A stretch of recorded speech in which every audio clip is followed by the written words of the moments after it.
और लोक आस्था के महापर्व छठ का समापन हो गया। आज उगते सूर्य को अर्घ्य देने के बाद 4 दिन तक चले सूर्योपासना के इस त्योहार का समापन हो गया। इससे पहले कल छठ व्रतियों ने डूबते सूर्य को अर्घ्य दिया था और आज उगते सूर्य को अर्घ्य देने के साथ 4 दिनों से चला आ रहा ये छठ का महापर्व समाप्त हो गया।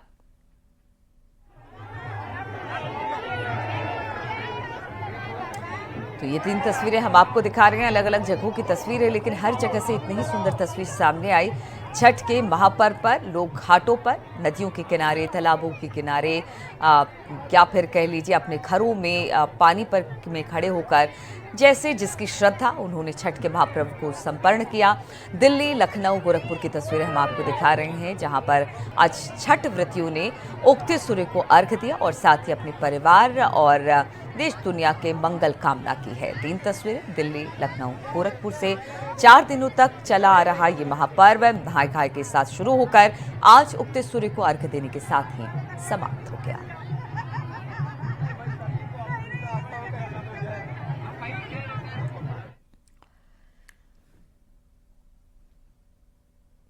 और पूरे उत्तर भारत में छठ की धूम देखने को मिली। देश की राजधानी दिल्ली में लेकर उत्तर प्रदेश की राजधानी लखनऊ तक छठ महापर्व की हर छठा देखने को मिली। हम आपको अब 3 जगहों की तस्वीरें दिखा रहे हैं। ये तस्वीर दिल्ली, लखनऊ और गोरखपुर की है, जहां पर आज छठ की छठा देखने को मिली। इसके अलावा वाराणसी, शाहजहांपुर और गोपालगंज बिहार की तस्वीरें भी हम आपको दिखा रहे हैं। यानी आप समझिए कि पूरे भारतवर्ष में अब तो छठ मनाया जाने लगा है। पहले खास तौर पर बिहार और पूर्वांचल, उत्तर प्रदेश का जो पूर्वांचल का हिस्सा है, उसमें छठ मनाया जाता था, लेकिन अब क्या देश क्या विदेश, हर जगह से इस तरह की तस्वीरें सामने आ रही पूरी श्रद्धा के साथ। वाराणसी, शाहजहांपुर और गोपालगंज जो कि बिहार में है, वहां की तस्वीरें सामने आई, जहां पर पूरी श्रद्धा के साथ श्रद्धालु छठ मनाते दिखाई दे।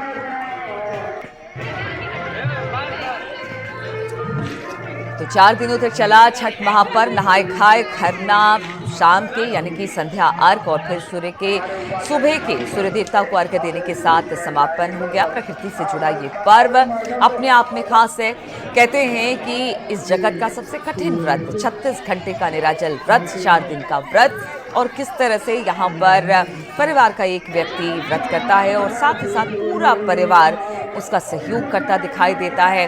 खास तौर पर अगर प्रसाद की बात की जाए तो ठेकुए का महाप्रसाद इस पर्व में बनाया जाता है, जो कि लोग मांग कर खाते हैं। प्रसाद का वितरण किया जाता है और अपने बच्चों के लिए, अपने करीबियों के लिए इसमें फलदायी कामना की जाती है। तो तस्वीरें हम आपको दिखा रहे हैं किस तरह से अब भदोई, संत कबीर नगर और जौनपुर की तस्वीरें आप देख पा रहे हैं। इस वक्त हर जगह से इसी तरह की तस्वीर सामने आ रही है। भदोई, संत कबीर नगर में भी और जौनपुर में भी पूरी धूमधाम के साथ छठ का महापर्व किया गया। देखिए जौनपुर में आप देख सकते हैं किस तरह से पुलिस के आला अधिकारी हैं, हमने डीजीपी को भी देखा, हमने बाकी लोगों को भी देखा किस तरह से इसमें ना कोई छोटा ना कोई बड़ा, जिनके घर में भी छठ की पूजा होती है वो पूरी श्रद्धा के साथ इसमें हिस्सा लेते हैं, भाग लेते हैं और कोशिश यही की जाती है कि जो भी व्रत कर रहे हैं उनका पूरा सहयोग किया जाए।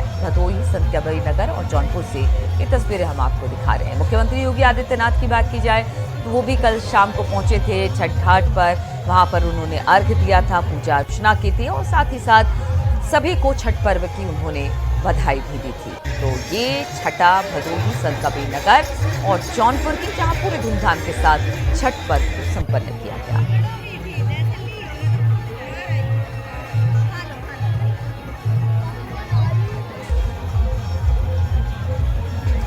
जौनपुर में भी अर्घ्य दिया गया, संत कबीर नगर में भी, भदोई में भी, और इस तरह की तस्वीरें हिंदुस्तान के अलग अलग हिस्सों से आई। हर शहर में अब छठ मनाया जाता है। जहां भी पूर्वांचली या बिहारी समाज के लोग रहते हैं वहां पर छठ पर्व में लोग शामिल होते हैं। यहाँ तक कि यूएस और यूके में भी हमने देखा कि किस तरह से छठ महापर्व को मनाया जाता है। दुबई में से भी तस्वीरें कल आई थी, जहां पर छठ पर्व को बड़े धूमधाम के साथ मनाया जा रहा था। और ये देखिए उत्तर प्रदेश के 2 शहर और एक बिहार का शहर गोपालगंज, जहां की तस्वीरें हम आपको दिखा रहे हैं। वाराणसी के गंगा घाट पर भी आज हजारों श्रद्धालु उमड़े कल शाम को संध्या अर्घ के बाद कुछ लोग तो वापस चले गए, लेकिन कुछ लोग पूरी रात घाट पर बिताते हैं ताकि उगते सूर्य को अर्घ्य देने के साथ इस महापर्व को संपन्न किया जा सके। जो लोग सुबह आते हैं वो भगवान भास्कर को पूजते हैं, नमन करते हैं और उसके बाद सुबह उगते सूर्य को अर्घ्य देने के साथ प्रकृति का ये महापर्व समाप्त होता है। 4 दिनों तक चलने वाला ये महापर्व अपने आप में बेहद खास है। परिवार इकट्ठा होता है, पूरे शुचिता के साथ, पूरी निर्मलता के साथ और अनुशासन के साथ इस पर्व को संपन्न किया जाता है। लखनऊ और गोरखपुर की तस्वीरें भी आप देखिए, साथ ही दिल्ली की तस्वीर भी आप देखिए, जहां पर पूरा परिवार जो व्रती हैं उनके साथ खड़ा दिखाई देता है और हाथ में पूरी सूप होती है जिसमें कि इस प्रकृति के द्वारा जो फल, इस सीजन के जो फल होते हैं उनको रखा जाता है, ठेकुए का महाप्रसाद बनाया जाता है और बाद में इसी को लोगों में वितरित किया जाता है जब महापर्व छठ संपन्न किया जाता है।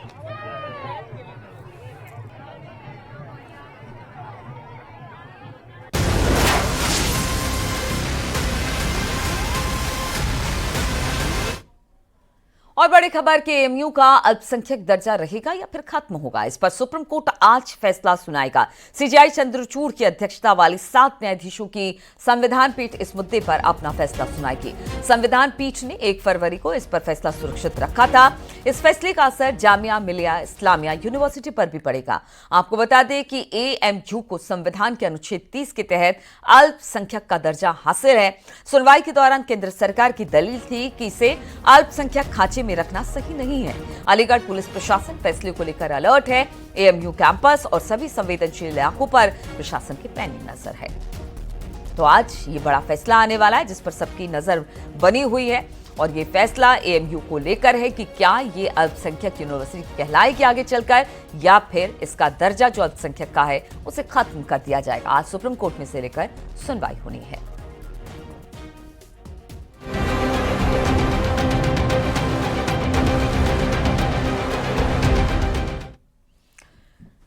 तो उत्तर प्रदेश में 9 सीटों पर हो रहे विधानसभा उपचुनाव में आज सीएम योगी ताबड़तोड़ प्रचार करेंगे। सीएम योगी की पहली जनसभा दोपहर 12 बजे मुजफ्फरनगर में होगी। मीरापुर उपचुनाव को लेकर मोडना इंटर कॉलेज में सीएम योगी की ये जनसभा रखी गई है। मुजफ्फरनगर के बाद सीएम योगी मुरादाबाद जाएंगे। सीएम योगी यहां पर कुंदरकी में जनसभा को संबोधित करेंगे। इसके बाद सीएम योगी गाजियाबाद जाएंगे और नेहरू नगर में जनसभा को संबोधित करेंगे।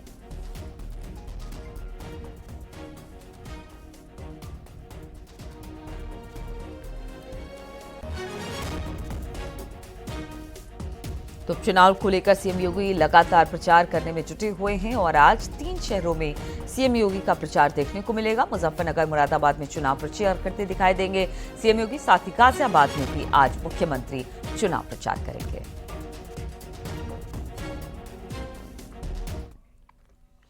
और उत्तर प्रदेश उपचुनाव से पहले सूबे की सियासत में पोस्टर पॉलिटिक्स लगातार जारी है। अंबेडकर नगर की कटेरी विधानसभा में बीजेपी प्रत्याशी धर्मराज निषाद का इमोशनल पोस्टर लगा हुआ है। पोस्टर पर लिखा है कि या तो हमें जिता दो या फिर हमें जला दो। अब इस पोस्टर पर सियासत शुरू हो गई है। तो देखिए पोस्टर वॉर कहां से कहां तक पहुंचा। कटेंगे तो बटेंगे से निकलकर अब अलग अलग दलों, खास तौर पर अगर समाजवादी पार्टी की बात की जाए तो कटोगे तो बटोगे पे उन्होंने अभी तक 10 नारे और दे दिए हैं। अब जो ये पोस्टर लगा है उस पर भी काफी ज्यादा विवाद शुरू हो चुका है।